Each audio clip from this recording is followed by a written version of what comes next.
In this video I'm going to be making a vehicle registration number plaque for a client as a commission. This plaque is going to be living outside, so it'll need to be finished in a way that protects it from the British weather, and the client wanted something dark brown in colour, so I'm going to be using some of my favourite wood, sapele.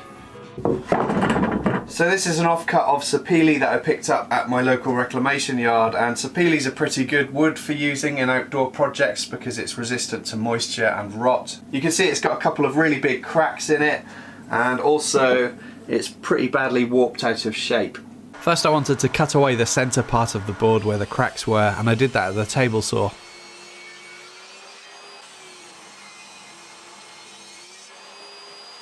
And then I planed one face of each piece to remove any warp or twist.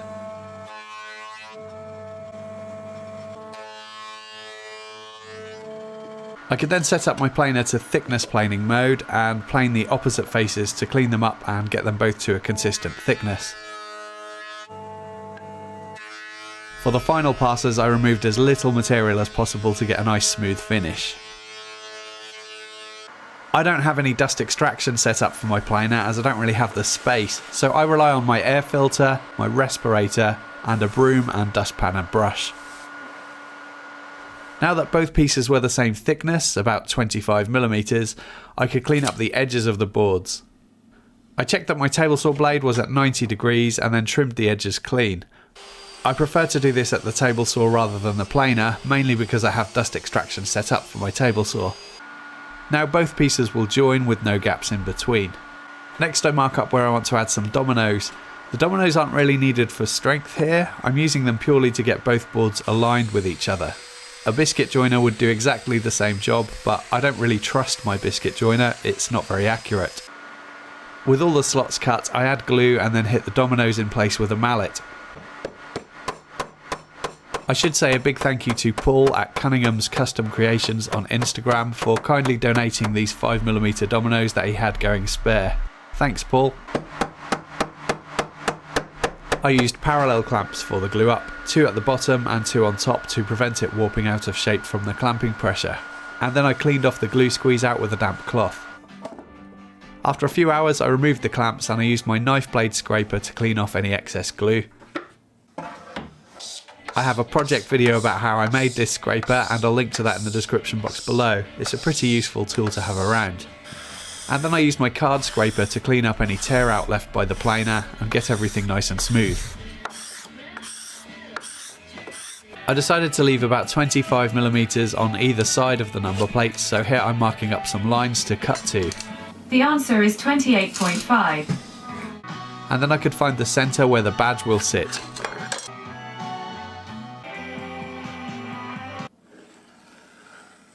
And I used my compass to mark up an arc around the badge. I could then trim off the ends at the table saw using my panel sled.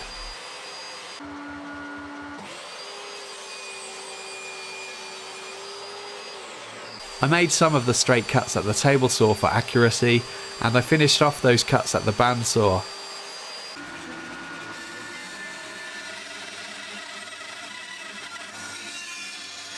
And then I could cut out the arc, making sure to stay on the waist side of the pencil line. I could then use the disc sander to refine the shape. Then I did some cleanup with a chisel for where the table saw cuts met the bandsaw cuts.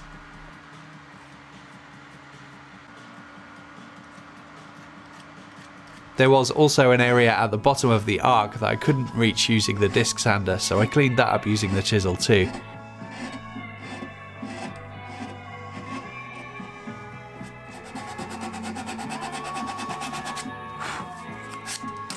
Next I'm going to use a round over bit in my router to round over the front edges of the plaque.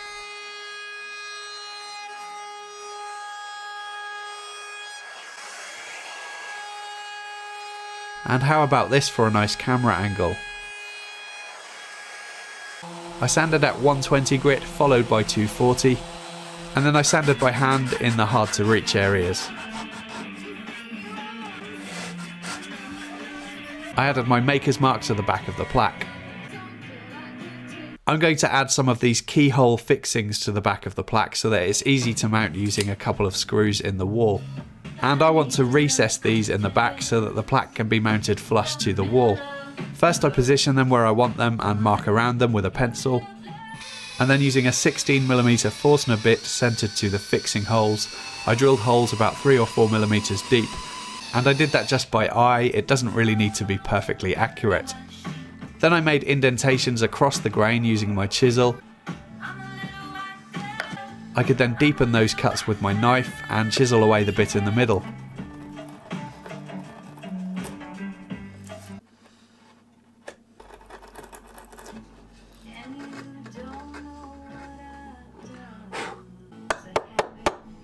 Then I added screws, and I'm using stainless steel ones here which are good for exterior use. Now it's time to finish the plaque, and I'm going to use 2 finishes on this. First I'm going to apply some teak oil. That's going to pop the grain of the sapele and make it look really dark and really nice. The second finish I'm going to use is this exterior varnish, and this is going to give a long-lasting, hard-wearing finish to protect from moisture, and it also offers ultraviolet protection from the sun. The varnish is water-based, and a lot of people think that water-based finishes don't mix with oil-based finishes, but that's not actually true.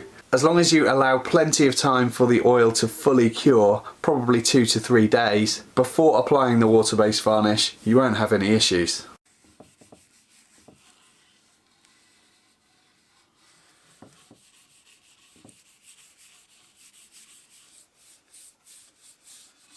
Now I can just wipe away the excess oil because I'm only really adding the oil to give the wood this beautiful colour. The varnish is going to be what protects the wood. So it's been a couple of days now since I coated this with teak oil. Yesterday I could still smell the teak oil on it, but today I can't. So that means it's fully cured and I can coat this with varnish.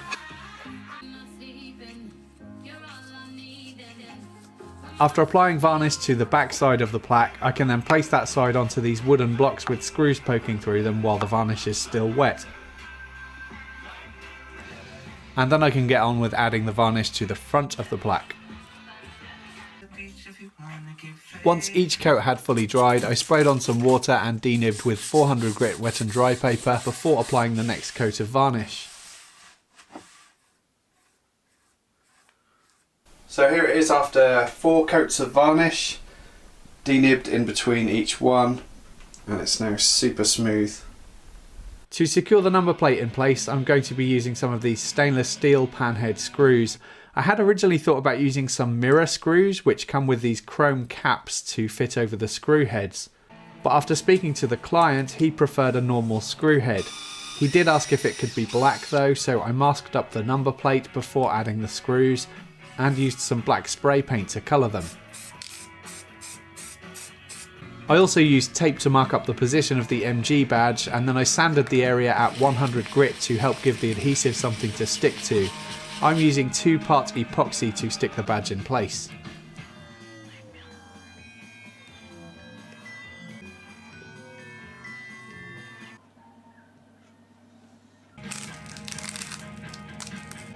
This project took around 8 hours in total, and here are a few pictures of the finished item.